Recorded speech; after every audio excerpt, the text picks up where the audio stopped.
Do the thumbnail later. Okay.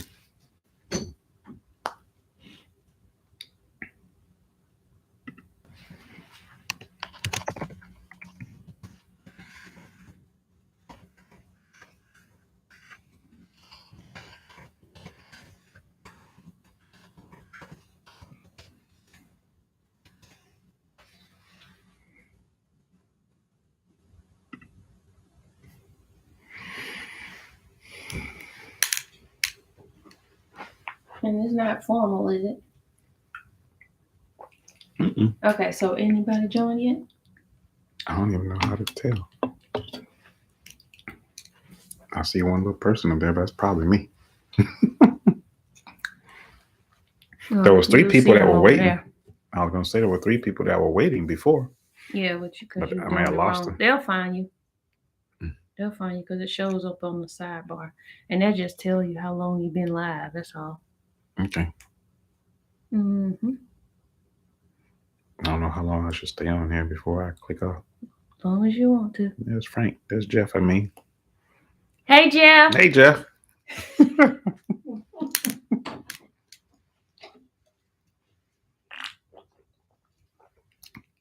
I've never done this before, Jeff, so I thought I'm kind of a nerd, so I always like to set things up and do a dry run beforehand. And my wife was like, "You're always over analytical," but I was right. See, at 9 o'clock, it didn't work the way I thought it was going to work. So it took me a second.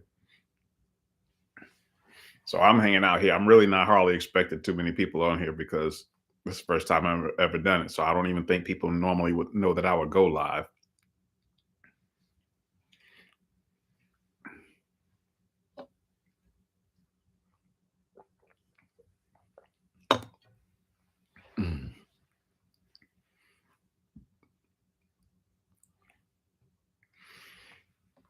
So I don't even know how long I'm going to hang on here before I start or talk or whatever.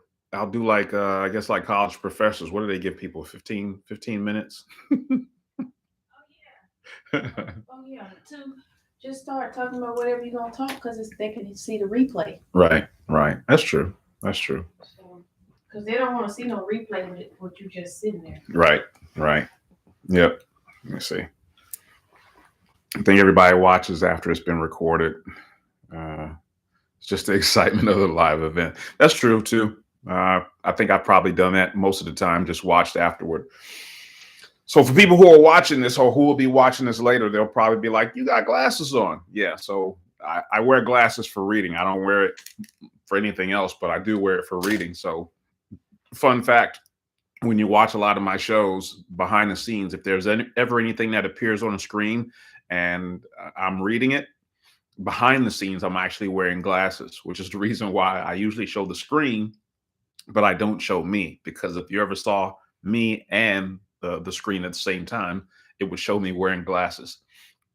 There is one video out there, I think I didn't edit it fully the way I wanted to. And it actually shows just a little glimpse when there's a transition from one frame to another. It shows a little glimpse of me wearing glasses. So I may have a contest out there. If someone can tell me what show that was and what the timestamp is, maybe I'll give them a shout out. Because I think there's at least one video. I don't think I've done it more than one video, but I think there's at least one video where you can find out that I wore glasses to read. Yep.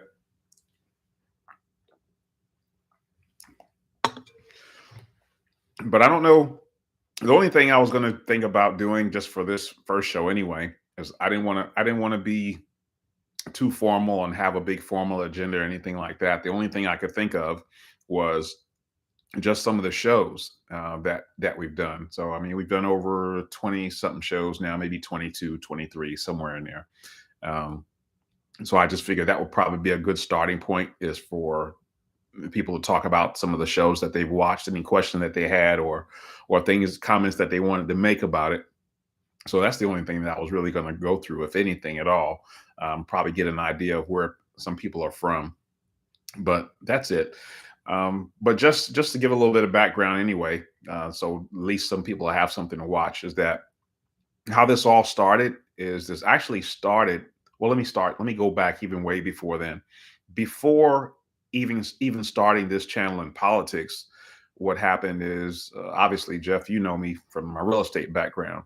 So I've had this channel. I forgot how long I've been on YouTube. I've probably been on YouTube, I think, since 2007, something like that. So I've been on YouTube since 2007 and doing something in some form or fashion in real estate.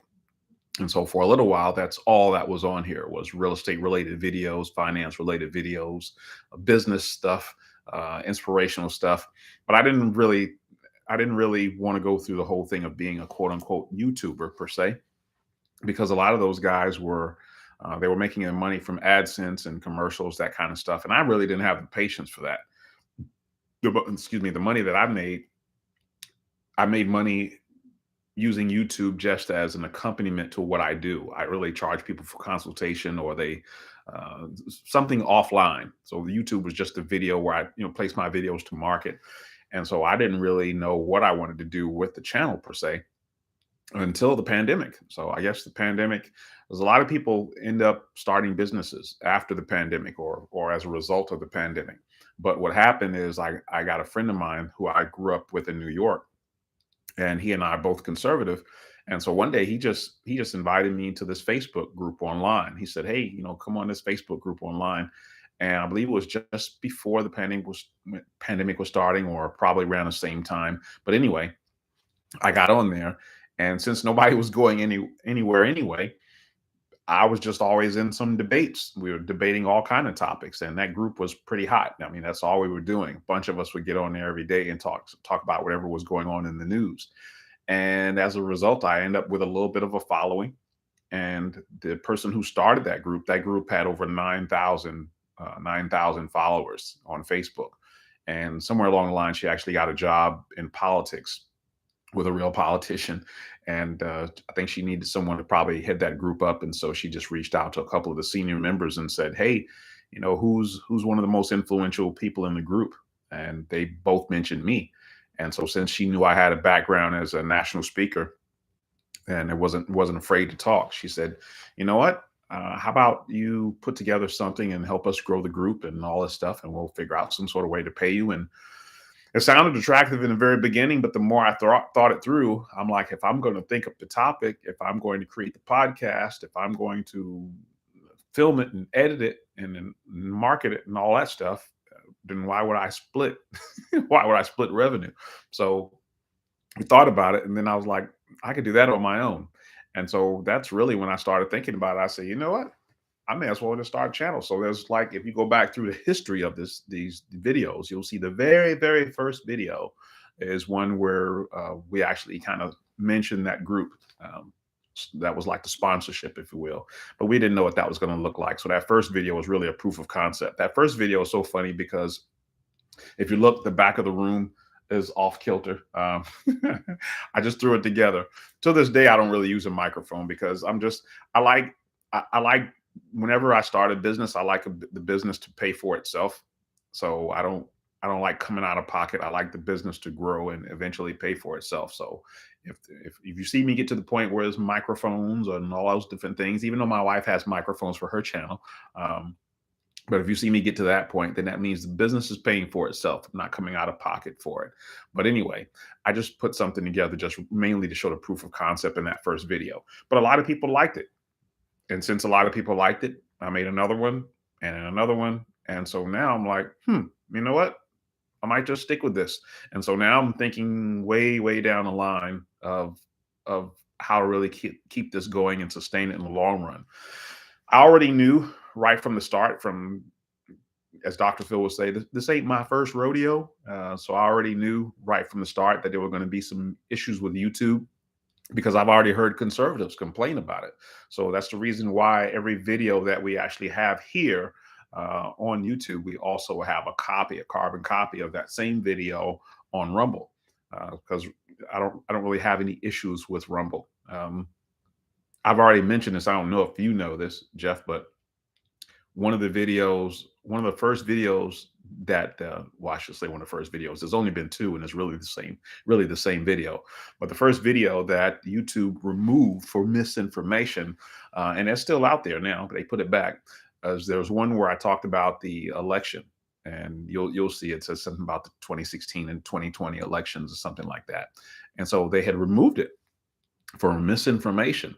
And as soon as I saw it, you can appeal it. And so I responded back to them and I said, "Excuse me." I said, "I don't know where you get misinformation from. I think you guys must have been just triggered by the title. You couldn't have watched the video, because if you'd watched the video, you'll know I never said anything about Dominion, Dominion voting systems. I never said anything about voting irregularities. I don't even think I mentioned the word Trump. I may have vaguely mentioned the word Trump, but not much. It had very little to do with him. It was all talking about things that were public knowledge, right?" And so I said, "So I don't know where the misinformation comes from. There's not a single conspiracy theory in the whole thing." And so they watched it and they responded back and they said, "Our team watched it and we approved it. It's true. True. There is no misinformation." So they put the video back, right? And so here's the kicker. So that video was about 29 minutes long and almost 30 minutes in duration. And YouTube has these things called shorts. Now, shorts are just as they sound, just like the name implies. They're really short videos. They're 1 minute, 2 minute videos. And so I said, out of curiosity, I know everyone other than the hardcore people, everyone doesn't watch 30-minute, hour-long videos. So I wondered if I took just a clip. I call them snippets on my channel. I wonder if I took just a little short clip of the highlights of the longer videos and put it out there with a different title just to focus on the highlight, would I get more views on the shorter video versus the long form video? So here's the kicker. From that same election video, I took a 2-minute clip of Elizabeth Warren. She was on PBS and she was talking about the election. And when I put it up there, just this past Monday, on Valentine's Day, apparently, YouTube said, "Ah, we removed this video for misinformation." And so I was like, "Oh, this is going to be an easy one," because I'm thinking it's the same video, right? It's the exact same video that you approved before. All I did was just took a 2-minute clip from it. So I'm figuring this would be common sense. So I responded back to them and I said, "No, no, no." I said, I even gave them a date. I said, "Look, we've been through this before. Here's the date when you flagged my other video. You already approved that one. This is the exact same content. As a matter of fact, I don't even speak in the video hardly at all. It's all Elizabeth Warren. So for you to say that it's misinformation, that's like saying a presidential candidate lied," which happens. But all I'm saying is it's not me. So I said, the only thing I could see you maybe wanting for me to modify is maybe the title. I won't get into the titles, but you can look it up on Rumble. I won't get into the titles here. But I said, if you want me to change the title and modify that, that's fine. But even the title that I would change it to isn't misinformation. It's the 100% truth. And guess what? YouTube said, "Nope, our team discussed it and it's misinformation." So I already know, because I got a long, long haul for where we are now and where I'd like to be. I mean, I've met some of the people that you guys see, the YouTubers that are really big names, right? I've been to the Blexits with Candace Owens, or seen Candace Owens, I should say. I hadn't met Candace Owens personally. I've met gosh, I just drew a blank just that quick. I met Brandon Tatum. Is it Brandon? I just drew a blank like that. B Tatum, whatever B stands for. I think it's Brandon. Anyway, I've met him before. I've also met Anthony, Brian Logan, ABL. I met him. I met a few of the conservatives just going around. All I'm just saying is I'm way, way, way behind those guys in terms of subscribers, followers, views, all that kind of stuff. So I know I got a long, long way to go.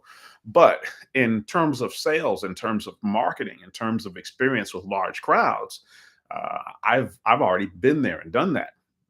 Some of you may know, some of you might not know, but my background, because of the real estate background that I have, I actually used to do national and international seminars. So some of the old gurus, I won't talk too much about real estate because that's not what this is about. But all I'm just saying is I used to speak to very large crowds, really large crowds. If you've ever watched that show Shark Tank, there's a couple of guys on the show, Damon John and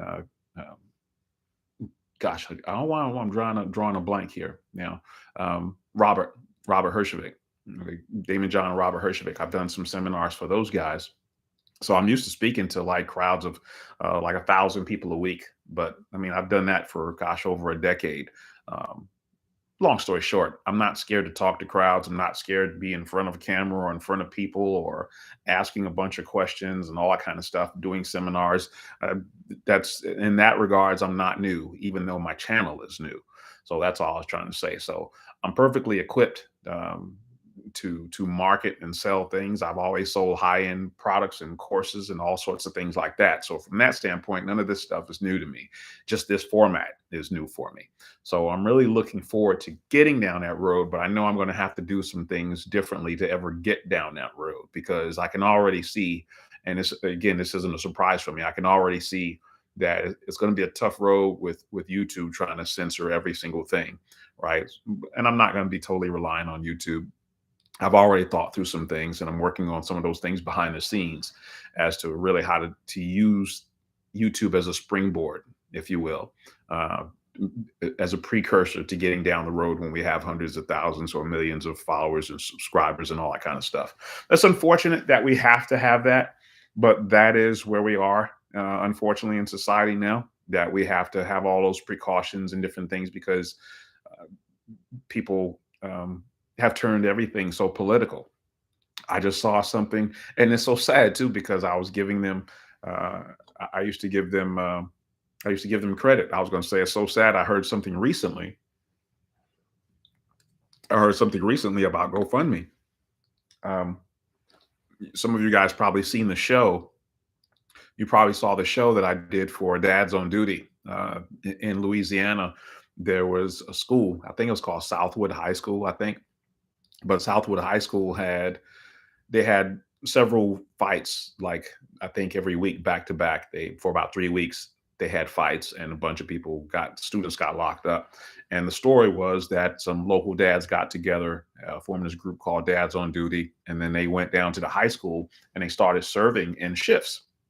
And when they served in shifts, all of a sudden they went from kids getting arrested all the time to all of a sudden nobody was getting arrested. Not only that, but the whole demeanor of the school changed. And of course, there was a video on the news about it. But anyway, I said all that to say I was so pleased with the story that I did a GoFundMe, and the goal was to try to raise 5,000 or something for them. But I've never done a GoFundMe for anyone in my life, so I didn't realize how much work you have to constantly put into that. I mean, I guess if you already had a large following or something like that, then it would be really easy. But I used to have a really, really large following for another group that I was part of, but then I stepped away from that group. So now I hardly have any followers on Facebook because I've stepped away from that group entirely.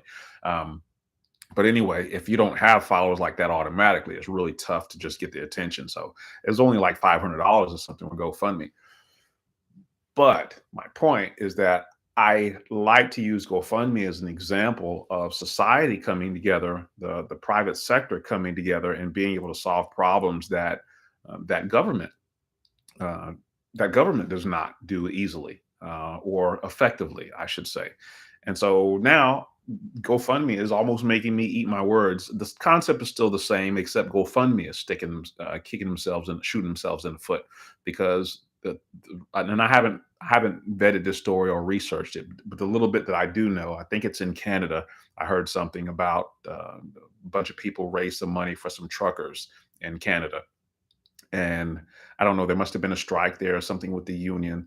And so now a bunch of people are getting ticked off because, the private sector, I guess, raised some money to go against the union. I guess that's what the issue is. And again, it's politics. And then GoFundMe was acting really quirky about letting the funds go, from what I've heard. Again, this is what I've heard. I haven't researched any of this stuff.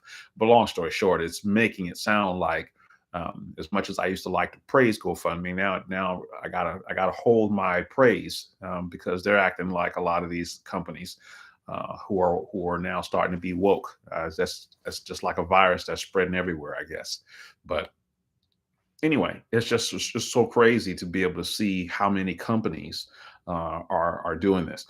I miss the days when companies just did their business and stayed out of politics. Just do what you do. If you raise money and you get a fee and that's how you make your living, then just raise money, get a fee, and keep it moving. Don't try to Don't try to do the Black GoFundMe. Don't don't try to do the LGBT GoFundMe. Don't try to do anything special for any political group. Just do what you do. If you are Walmart, if you are Target, just do what you do. Just give your discounted items and let that be that. Netflix, just put out your movies, let that be that. You don't need to have a Black Lives Matter collection of movies. It's just weird. It's just really weird now that you can't do anything without it being political. I do some work. I'm a national brand ambassador for this company that well, I won't get into that, but I'm a national brand ambassador now. I'll say that. But I was talking to someone about children now, and it's unfortunate. I said that when I was a kid, I remember my dad saying, "Oh, you're a kid. You don't have anything to be stressed about. All you got to do is go to school and get your lesson." Well, that stuff doesn't apply nowadays. Now, kids are stressed. Um, I mean, I really, we didn't have any school shootings when I was a kid. But now, not only do kids have school shootings, but then they got to rehearse for a school shooting just in case there is one, right? When I was a kid, I can't ever remember any of us even giving a damn who the president was. We really didn't care. But now, so much politics going on in high school. I mean, what do those kids know? They can't vote. They don't know the difference, most of them, between a Democrat and a Republican, other than what their parents told them. And back when I was a kid, my parents didn't even discuss Democrat and Republican. So I know my parents wouldn't have told me because they didn't think it was something. Those were adult issues. They weren't child issues. But now they're putting adult situations on children. It's crazy to talk about. But anyway, I don't know if you're still on there, Jeff, but if you had any questions or anything you wanted to type about any videos or anything, I'm just talking away because that's just what I'm doing. it'll give people it'll give people another angle of being able to hear behind the scenes when I make these videos. But if there's anything you wanted to type on there or had any suggestions, Jeff, you'd be more than happy to type it. I'll tell you something else while you're doing that. I'll tell you something else that I did. I mentioned I used to travel across the country. So some of you may have seen at the very end of my videos, you may have seen that at the very end, I say something like bonus, the very tail, that little trailer of the videos of the shows. You may have seen something that says bonus. And that bonus is when I used to travel and do real estate seminars, I used to make videos everywhere I went. Videos, took pictures. And as you know, since we're in this age where everyone has a camera phone and all that kind of stuff, as you know, if you keep taking photos and keep taking photos, eventually you have so many photos it slows your phone down or it slows your computer down, or you're like, what the hell do I do with all these videos? And so I looked up one day and I just put them all on a portable hard drive. Again, just had a bunch of videos. I was like, it should serve a purpose sooner or later. I said all that to say that what I decided to do, because I didn't know I was going to make a YouTube channel. And so now what I've done is, if you'll look, you'll see there's another channel called Lett Vlogs. And that channel, it's only got maybe 5 videos, I think, if it's got that 5, 6 videos or something like that. But really all it is a collection of those videos when I traveled, collection of videos and photos. And so what I did is kind of like a reality show. With the reality shows, all they do is really, they're really just following people around, and then they go back and they put some context as to what you're watching, right? So that's all I've done with a lot of my travel videos. That's the reason why when you watch those videos, I'm in different states, because that's what I used to do when I did all those seminars. Business related seminars, real estate related seminars. I was in different states, sometimes out of the country.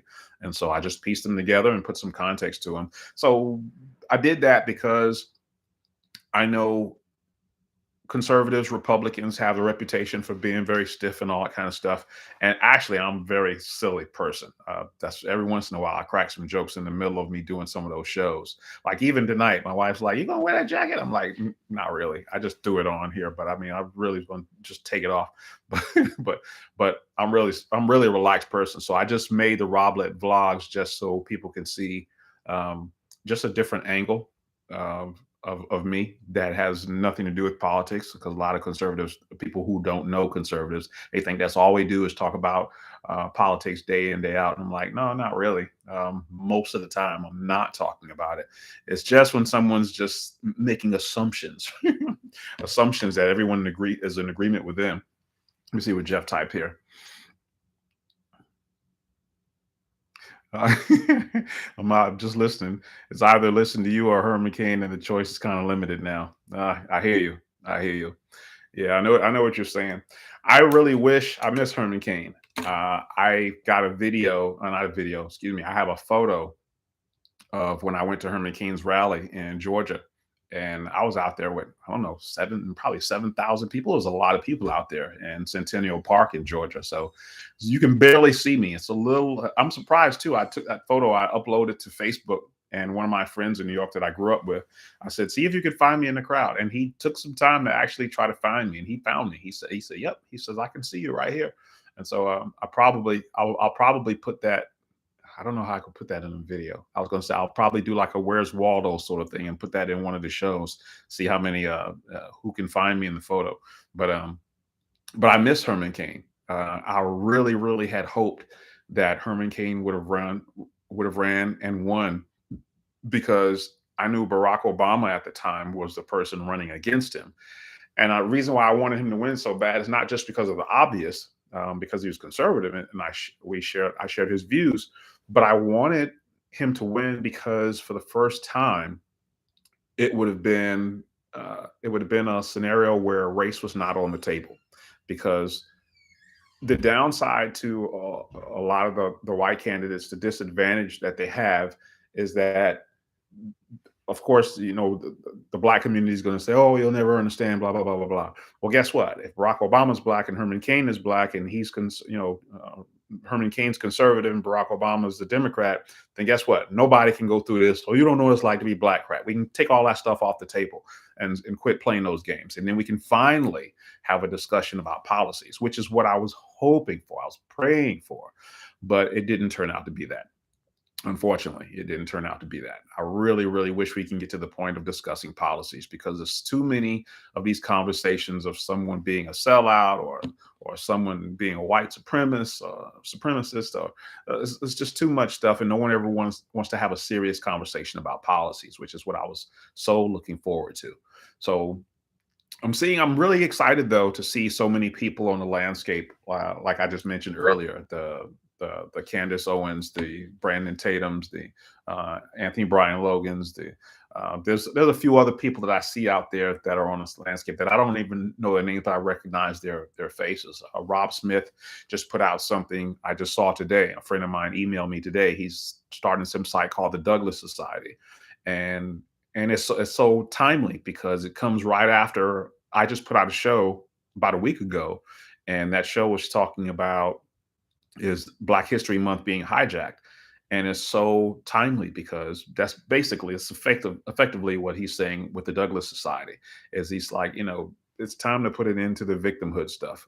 It's time to go back to the original. Everything I said in that show about the Black History Month being hijacked, he said in his little infomercial for the Douglas Society. So I knew that my video was on point because everything that I just said almost at the start of Black History Month, he echoed in that little commercial. So I love to see that. I love to see that more and more people are getting on the same page.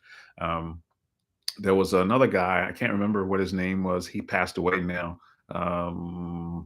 Gosh, he was kind of he called himself like thug conservative. I forgot what his name was, but he had like a rap name. I can't remember what his name was, but I miss him as well. But I've been to many of those a couple of those Brexit meetings. I wanted to go to one of the first meetings that they had out in Washington. But at the time, I think I was working somewhere, and I was like, I don't want to wear out my vacation, taking my vacations and stuff. And plus, there was like a younger crowd. That's back when Trump was in office. It was like a younger crowd, so I felt like they were looking for a younger conservative. So I'm a bit older than I look. But a bunch of people told me after the fact, "No, you should have come, man. It would have been fun." So I don't know if we ever get that kind of rally sort of thing going again. I might do that, but Yeah, I really do wish Herman Cain had run, but or I wish we have something like that so that we can finally take race off the table. Um, there's so many topics that are really obvious if you just compared it policy to policy and took the race off the table, but most people just don't see it because they let someone hammer them over the head with that race card. One of my friends, same friend that invited me to that conservative group I told you about on Facebook. He was asking me had I done a video on affirmative action yet, and I haven't, but it's on the radar. It's been on the radar actually for a while. The next two shows, I'm going to do one talking about Kamala Harris. I don't know if you've heard that speech that she gave on equity. This is very early on, just after Joe Biden won the election. They released this video of a speech, or it was actually an audio, but they made it into a little commercial. But she gave this speech about equity versus equality, which which was BS, but I wanted to break it down. So that's actually the show I'm working on now. And then afterwards, I'm probably going to do another one on, I'm going to do one about this failed war on poverty that we've been so-called fighting for forever, which has gotten nowhere. So I've got a few things coming down the pike, but this is just going to be interesting. It's going to be interesting to see where things are going this year, especially with the midterm elections coming up. I've noticed with that Super Bowl, someone posted that almost with 70 something thousand people at the Super Bowl, almost nobody was wearing a mask. A bunch of celebrities weren't wearing a mask. If they did have a mask on, they probably had it on for a hot second. But once you follow everybody back to their stands or wherever it is they were hanging out, none of them was wearing masks. I'm suspecting that a bunch of Democrats, especially because the midterms are coming up, I'm suspecting that a bunch of Democrats are realizing people aren't listening to that crap. People really aren't listening to that crap. People are ignoring that crap, and if they keep with these further mandates, they're going to probably feel this come election time this year. But it'll be interesting to see. But if you're still listening out there, Jeff, there was a few more people that was actually on, but I think they probably thought maybe I wasn't going to hop on here. So I probably lost those people just as they were joining. But I was going to say, I don't know if there's how many of the shows that you watched, but I don't know if there's anything that you would like to see me discuss, or if you had any questions about some of the shows that I've actually discussed.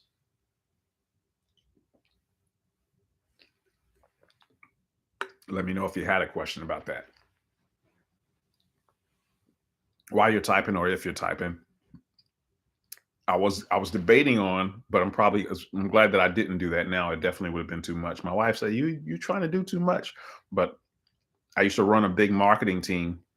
And so I'm accustomed to doing webinars. At one point, I used to manage a team of about maybe 500 people. Think about 400 people that spanned across about 15 states. So I'm totally accustomed to running large groups and being on webinars regularly. So what I started to do tonight was I started to use one of my phone numbers that I had from back in those days and just put that out there just in case people wanted to call in. But she said, you're trying to do too much, especially for a first live. So I was like, yeah, you're probably right. So, but I had the number handy. But as we start getting more people on the lives on a regular basis, I may open that up to just, some people chatting in, but some people calling in or something like that. Let me see what you're saying here. Just nice to see a voice of reason every now and then, and particularly when it's somebody that no respect.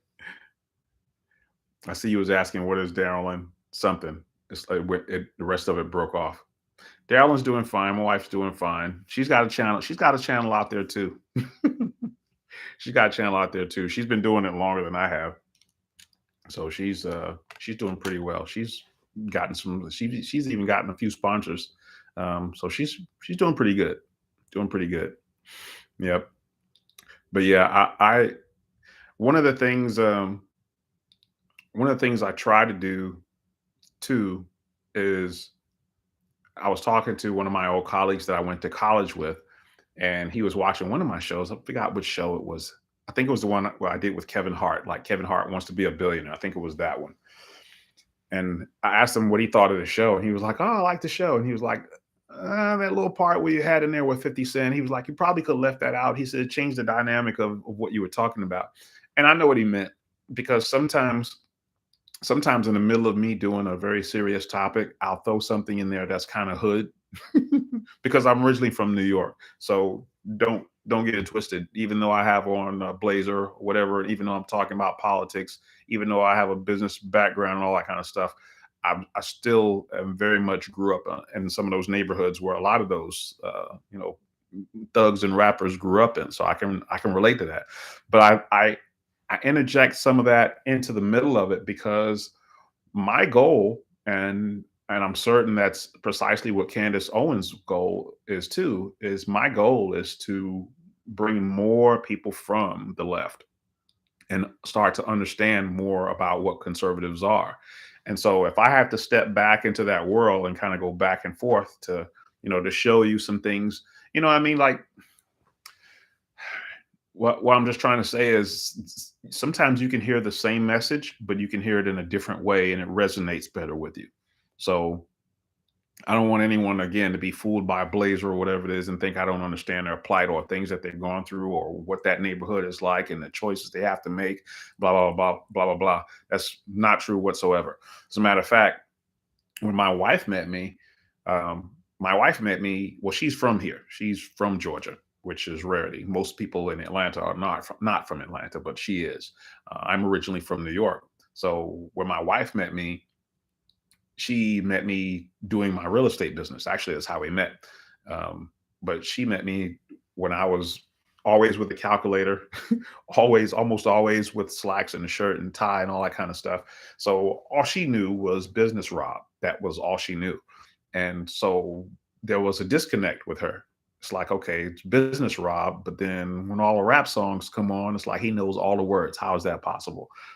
And I was like, you're missing part of the background.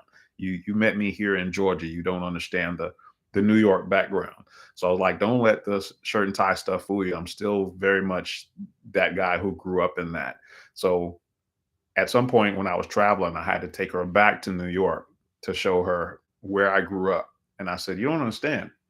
Damon John, the guy who started FUBU, I went to high school with him. Like literally, he and I were in the same gym class. We used to slap box. I hadn't when I started working for him and doing this speaking again, we hadn't seen each other in over 30 years. But I went to high school with him. I knew him and um, uh, well, they call him J Martin Alexander or J Alexander Martin, but back in those days we just called him Alex. Okay, that was the VP of FUBU. Um, in my junior high school, where my junior high school is located, my junior high school is located right there near Hollis Avenue. Hollis Avenue is where Run DMC grew up. As a matter of fact, when you go over there today, it says something like Jam Master Jay Way. I think that's where the street is, right? So I was showing her all this stuff. I took her back. I was like, when you see where I grew up, all this stuff started to make sense. So she's like, oh, wow, Run DMC was right here by your junior high school. And then I took her down by Farmers Boulevard. And I'm like, you see this rock right here on Farmers Boulevard? This was on LL Cool J's album cover, like right here. I was showing her the album cover. She's like, wow. So I took her to my old high school. I took her all these places and she was like, oh, now I get it. I was like, yeah. So it just so happens that my background is in real estate because my mom and dad were in real estate investing. But let me see. What is her channel? Her channel is It's My Life Darryl. Don't ask me why she picked that name, but It's My Life DARALYNN. But that's her channel. She discusses a bunch of stuff. She's a photographer. My wife has a bunch of talents. That's why I always tell her all the time. I was like, you got a bunch of talents. Well, just pick one. I'm the one that's only got like one or two things that I can do. That's why it's hard for you to put your finger on what her channel is about because she talks about several things because she used to have a cleaning business at one point. She was a model at one point, so she's got some background talking about fashion. She's a photographer, so have at it in terms of what you'll see on her channel. But I'm almost a two-trick pony, right? There's only a couple of things I'll do. I'm going to talk, and it's probably going to be about business, finance, or politics. But business, finance, really the same thing. So I'm just going to talk, and most likely it's going to be about business or politics. That's really it. Yeah. But yeah, she's been doing that. She started after. I mean, in terms of her account being on YouTube, she started. Her account started after mine, but she took it more seriously than I did. So she's been doing that in marketing for a while. But I just started recently. So what our goal, immediate goal is, I think we're at like 735 subscribers or something like that now. But our first immediate goal is to get this account into a position where we're at least monetized. And monetized means that we have to have at least 1,000 subscribers. I can't remember all of the details in terms of what YouTube says, but I think that's it. You have to have at least 1,000 subscribers, and there's so many watch hours that you have to have. I think it's 4,000 watch hours. We're way off from that, but the more videos I crank out, the more lives and things like this, I guess, that we do, we'll get there. So I'll start trying to do this on a more regular basis. I'll come up with something. I don't ever want to get too formal again, because I want to remove that stereotype that you know, we're just so structured that we're not fun. Because I wish probably had more people on here, because then I could have really just acted silly, right? But I really I want us to have fun and be able to talk about some things, have a structure to it, but at the same time have some fun, get to know each other. Because I'm really excited about the fact that diversity is more than just what everyone else makes it out to be. People think diversity, they think race, having different races or different genders or whatever. But to me, if you want to talk about diversity, one of those is diversity of thought, and that the left is unwilling to do. So that's really what I appreciate, is diversity of thought. That's how you really learn. That's how you really grow. Those are the things I like to discuss and have enjoy discussing. Um, and that's another thing, going back to the hood thing about how I grew up. I think that's kind of what I was talking about earlier, is that I'll bring some of those things that I've picked up from someone else. I pick lessons up from the most obscure places, right? So I'll bring something that 50 Cent said, and you'll be surprised. Some of my audience may be surprised that I mentioned 50 Cent saying it. But part of the reason I'm bringing it up is because I want you to be surprised that something so deep came from a 50 Cent. I just heard something the other day from a rapper. For my audience that doesn't follow that kind of culture or whatever it is, that's perfectly fine. But I'm trying to point out that many times in the Black community, they think being conservative is so odd or so unusual. My job is to point out the things that are conservative, and you didn't realize it was conservative. You just never thought of it. And so the more I can bring the most hardcore person that you think is probably on the left saying something conservative, the more you can say, like the latest thing that I posted on Facebook, for instance, is there's a rapper out there. He was Jay-Z's right-hand man, this guy named Memphis Blake. And I saw a little clip, and the little clip said something along the line that Memphis Blake, talked to Jay-Z about feeling guilty that he's rich. So apparently Jay-Z went through this thing where he felt guilty about being rich. He wasn't bothered by it when he was, just a millionaire, right? I say just a millionaire. I guess the problem occurred when he became a billionaire. Once you hit that billionaire status, more people start having their hands out, right? Because they don't know too many billionaires in their circle. And so Jay-Z went through this thing where he felt guilty. And anyway, the interview was talking about Memphis Bleak having this conversation with Jay-Z, and he says, "Listen, man," he said, "let me tell you something." He said, "You don't owe us anything." And I posted this in the conservative group because I wanted people to hear this. He said, "You don't owe us anything." He said, "Let me explain something." He said, "All you can ever give someone is an opportunity." And he said, "If I give you a check and you spend that check, it's a wrap. There's nothing else you can do." He says, "But if I give you an opportunity, that check is limitless. You can get checks for a lifetime." He says, "There are people still eating off of the opportunity that you gave them." So he says, "Don't let anyone make you feel like you owe us because you took your opportunity and ran all the way with it." And I posted that because if I said that, then I'm a sellout. If someone else says that, they're a sellout. But if the thug from Marcy Project says that, then you got to sit back and say, "Well, I'll be damned. Memphis Bleak said that." Exactly. So don't give me this stuff that conservative principles are so odd and unusual. I can give so many examples like that from hardcore thugs that you'd be like, dang, that was straight. It's just the honest truth. So that's the reason why I add some of those elements into my video. Because yes, I know I'm kind of matter of fact. I'm kind of a matter of fact when I shoot some of these videos, and very business-like when I shoot the videos. But every once in a while, I'll put something in there that's just left field, and you'd be like, what do you put that in there for?" Because this is a method to my madness. I'm bringing some of those people to start thinking and be like, this dude, he's got some points here. Maybe I'll start listening to what he's saying. So it kind of adds some more credibility to it. But I'm always thinking about getting more people to quit putting themselves in this mindset that they have to believe in certain things just because of their color. Use your brain. And I just thought it was so important, the fact that Memphis Bleak has to have this conversation with someone like a Jay-Z, even though Memphis Bleak is obviously, obviously sees Jay-Z as his mentor in every way, but in that way, as financially savvy as Jay-Z is, he still needed someone to remind him, because that's something that needs to be talked about in our community. There's so much of a guilt complex in our community. It's probably everyone's community. I say our community. It's probably in everyone's community, honestly, but specifically in our community because it's a color thing. But if you got money, it's just like you owe somebody. I call it the MC Hammer complex, or the MC Hammer principle, right? MC Hammer is one of the first people first rappers that I could think of that got invited to be on Oprah Winfrey's show. I mean, a bunch of rappers came after that, but he was the first one that was acceptable to be on Oprah Winfrey's show. He was the first.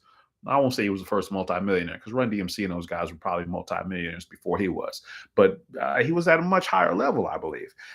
But my point is that guilt had to set in on some level, from him performing almost by himself in his band to all of a sudden taking 30, 50 people on the road with him, which between that and some bad business investments drove him to bankruptcy. It's just a guilt complex. And at the end of the day, that guilt complex is really rooted in communism. It's really rooted in socialism. Am I my brother's keeper? And everyone thinks that they are their brother's keeper. Everyone thinks that there is no you. It's all about we. And it isn't. It absolutely isn't. That's the reason why I leaned on that Memphis Bleak comment. That only thing anyone, I can't even say they owe you. The only thing you should expect, if you even want to expect that, is for someone to give you the opportunity. And even that is not their responsibility. Be grateful for be grateful for the opportunity, just the opportunity. That's all I ever look for, is for people to just put me on. Like the very first time, like I mentioned before, that I've been a national speaker, international speaker. All of that stuff came because I put myself, when I first started learning about real estate, I paid for the education that gave me the knowledge to eventually start investing in real estate. And investing in real estate opened doors, opened opportunities for me to go and talk about it. And as Memphis Bleak talked about, I've been eating for, gosh, a couple of decades now off of that opportunity. But it's an opportunity that I really created for myself. And it's the same thing everyone can do. I mean, check what you type in here, man. Lack of diversity of thought is why I have trouble with the left, other than the ideology. Yeah, there's definitely a lack of diversity of thought. That's how you know that they're really, a lot of the stuff that the left talks about is really BS, because they say all this stuff that they're so tolerant. But really, if you really want to test that tolerance, start questioning their beliefs, and then you'll see how tolerant they are. They are not as tolerant as you think, right? All those people that they say that they're in support of, let them suddenly start speaking out against. Let someone start speaking out against the minimum wage. See what happens. Name anyone on the left and let them start speaking out against the minimum wage, for instance, and then see how they feel. Let anyone on the left starts. I remember. I probably won't go there. I won't go there. But I was going to say, Killer Mike was on The View one time, and he, those were his buddies, because he was a Bernie Sanders supporter. But he was on that show, and he said something that was politically correct, and they instantly jumped on him. And man, you should have seen how quickly he had to backpedal from this word that he used. It's a word that describes, I guess, what they call little people now, but they didn't call them little people back in the days. You can figure that out. But he used that word as a joke, and boy, they jumped on him instantly. So it doesn't take much for the left to jump on you, and you realize that you're not necessarily in good company. Their tolerance is not as tolerant as you think. You have to say things the way they tell you to say it. You have to believe things the way they tell you to believe in it, and that is where that is going to ultimately be the downfall of them. Because I just don't believe that America is that. We're not that. The Super Bowl is a perfect example of that.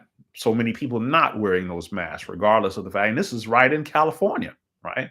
So, so that just lets you know. A lot of people like giving the thumbs, not thumbs up. I really meant to say like that. A lot of people giving that, to the masks idea. Um, I don't know, but anyway, I didn't have a whole lot that I wanted to discuss. I know it's pushing, going on about 10 o'clock, so I don't want to be on here too long, holding you. I appreciate you hanging out there, Jeff, though. Jeff and I know each other for a long time, back in those real estate days. I've had a couple people that's responded in my comments before that know me from when I used to do some seminars and different things. But I've been really excited to see some of the support from a variety of different people. Some of the people are from obviously the political group that I'm a part of. Some people, I've been doing some marketing. I did some marketing online on a national level to get some conservatives to respond, and I'm really surprised by some of the ads, because I said I'm doing some national ads. Um, my wife calls that cheating. She's like, "Oh, you're cheating." What she means by that is, I guess you're supposed to just, if you want to get discovered, your channel to get discovered, I guess you're supposed to just sit back and let someone discover you. I'm like, I'm not a sit back dude. I'm a marketing dude. I'm gonna put it out there and say, hey, I'm here. That's what marketing is, right? That's what hashtags and stuff are for. Anyway, I ran some ads on a national level just to let conservatives know that I've got some ideas, some things that will come down the road. I don't want to get into all those things now, but I think it's some things that we really need to discuss if we're ever going to beat this, if we're ever going to beat this issue that we call socialism, which is not just a United States problem; it's a global problem. And if we start approaching it that way, I think we can really build some serious alliances. But I got a long way to go before we get there. But I don't even know why I brought that up just now. There must have been a reason I was mentioning it. Oh, I know what I was saying. As I was talking about the ads that I'm running on a national scale, and I've been surprised to see that a lot of the responses of people who were curious about my channel were coming from California. Surprised. I haven't broken down what the ratio is, but again, nationwide, out of all the ads, and it's the exact same ads run in different states, but a good portion of them has been from California. And so that's promising. I know that there's got to be a lot of conservatives there in California. They're probably, under the radar there. They're outnumbered. But I to a certain degree, I'm wondering if a lot of the jump that we see in real estate prices. I know about inflation, I know that kind of stuff, but I'm wondering how much of the jump in prices that I see in real estate prices have to do with a lot of these people bailing out of these leftist states. Um, because you see it all the time. People coming out of, first of all, a lot of people leaving California, right? But when they leave places like California, they have so much equity in those houses there, and then they come to a place like Georgia, and the properties are so inexpensive by comparison that they're willing to just pay all cash for with the equity that they had back home. But not only are they willing to pay all cash, but they'd even overpay, which is the problem that we got coming up in real estate now. I'm not trying to make anyone sad or depressed, but I believe we got another crash coming. And I think this crash will be worse than what we saw in 2008 for a number of reasons. One of those reasons is because of the fact that we got inflation on top of everything else. And we've got an administration that seems to thrive off of chaos. So I hope that I'm wrong, but I got a feeling, unfortunately, that I'm not wrong. But anyway, I was telling my wife, I said, part of this increase in real estate, I think, is driven too by the exodus of places like California and some of these leftist states moving to places like Georgia that I say were red states because we're kind of purple right now. I don't know what's going to happen. I see a bunch of people, conservatives, that were really undecided, they still are kind of undecided on what to do in the governor's race here. I made a video. I made a video early on, and I've been. I won't say anything yet because the election isn't done, hasn't happened yet. But all the data right now is showing that I'm vindicated. I made a video early on. It's probably my second or third video that I made, and it was questioning Vernon Jones. Um, and boy, a bunch of conservatives didn't like that. Conservatives didn't like that. And let this be a lesson to those of you who say that there's what do you call that? What's that phrase everyone says? Um, Gosh, I forget that phrase that everyone says when uh, when they think everyone echo chamber. That's what it is. Everyone thinks that if you're in a conservative group, that all conservatives think the same way, and there's going to be an echo chamber, and we all agree. And I said that's not true at all. I don't know where everyone gets this idea that all conservatives agree on everything. It's not true at all. And this was a perfect example of conservatives disagreeing with me. When I heard that Vernon Jones had turned Republican or turned conservative, there was a bunch of people, black, white, didn't really matter the race, a bunch of people who got excited. They were like, oh, Vernon Jones is going to be a conservative. Ah. Everyone was doing all that except for me. I was like, hold on, dude. You were just for abortion yesterday. Just slow down a minute. Hold on. You were just for abortion yesterday, and today you're for saving the babies, right? Yeah. Just slow down. Hold on. So you were for big government yesterday, and today, you see what I'm saying? And another thing that bothered me is I was like, okay, and I don't remember. I'm sure I covered it in that video when I talked about Vernon Jones.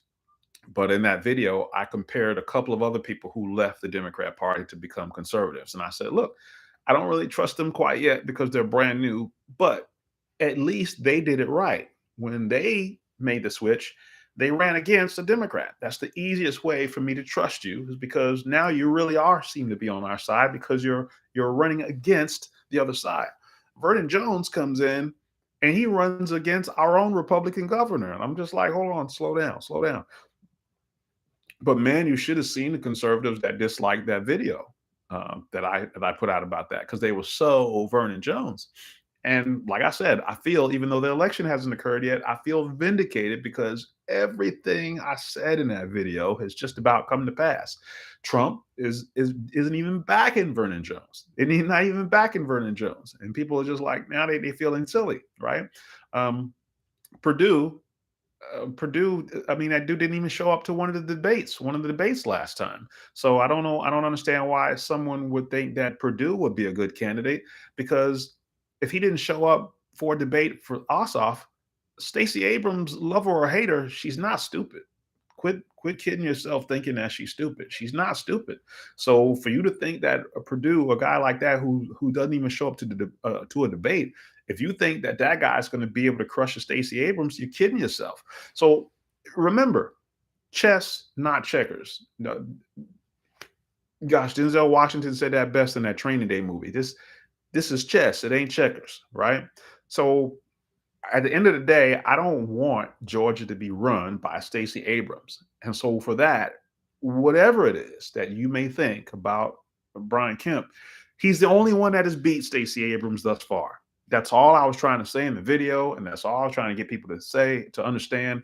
But boy, you think I was saying something you think I was saying something extremely far left by suggesting that maybe we support Brian Kemp because there are no other candidates even close. I don't know how I got on that, but I know how I got on that because of the fact that Georgia and a lot of red states are kind of getting a little purple. It's because of all these leftists moving everywhere. So it's a weird time. It's a weird time. But so it's definitely this message of the videos and stuff that I'm putting out. They're needed. And I'm not just saying, I'm not trying to get on my own, toot my own horn here, but I'm just saying the message from the right, from the Rob Smiths, from the Candace Owens, from all those people. I see a lot of people out there putting out some political commentary. It's needed right now. So I'm excited to be able to see that, and especially be able to see that from more blacks that aren't drinking this Kool-Aid. Thank you, Jeff. So his great first attempt at live YouTubing. Yep. So this will get better. I'll keep doing this basic without getting like my wife says. I won't try to do too much. I won't try to interject a phone number and all that kind of stuff here until I can get more people on these lives. So I'll try to do them. I'll try to do them a bit more regularly. And once I do them more regularly, then I won't be late because that's my pet peeve. It's so funny because I was just talking about this. I was just talking about this recently. We were talking about what's considered late. I was always told that if you show up on time, you're late. So I've never show up late to anything. I'm always early. And then like hop on today, 5 minutes late. But because YouTube wouldn't let me hop on to the live until the thing actually counts down. And so that's the wrong time when it's live. When it's go time, that's the wrong time to figure out, hey, I don't know how this thing works. Well, anyway, well, I won't hold you. I won't hold you. It is now 10:08. I wanted to go a little bit past the top of the hour because I started past the top of the hour. But appreciate you, Jeff, for being on here. Like I said, we go back a little ways, and so I'll leave this up here for other people who missed it, and they can chat or make comments or anything about whatever it is I said on here. So cool. At least I got this out of the way and I got some experience. So the more of these we crank out, the more we can get some of those watch time hours up. And again, our goal is to get to 1,000 subscribers as fast as we can. So all of you who are watching, whether you watch this live or watch any other videos, start sharing some of this stuff. Start sharing it with like-minded people. Doesn't matter what state you're in. Doesn't matter if you're out of the country. I got some people that, believe it or not, that are watching it outside the country as well. A lot of eyes on the United States right now. I can tell you a lot of eyes on the United States right now. So start sharing this stuff. Let's get to 1,000 subscribers as fast as we can, because honestly, part of the reason I don't crank out as many videos or as frequent as I should say is because obviously I'm not making any money doing this yet. So I got a day job just like you guys have day jobs. So the faster we can get to that monetization level, 1,000 subscribers and 4,000 watch hours, the more that I can start kind of pushing the other stuff to the back and then make this a priority. Then I can crank out more videos and actually do some travel and kind of almost be kind of eyes and ears on the ground. That's what's so great about social media right now, is that we don't have to listen to what the CNNs of the world or MSNBCs of the world say. Because of social media, now someone who is on the ground that lives there can instantly type on the screen, I call BS on that. That's what's so awesome about this that we have. So I love you guys for supporting. I love you guys for comment on the videos, liking the videos, subscribing, share these videos. Let's do that. Thank you guys for your support. This is Rob Lett signing out. Yeah, have a good one. Thanks, Jeff.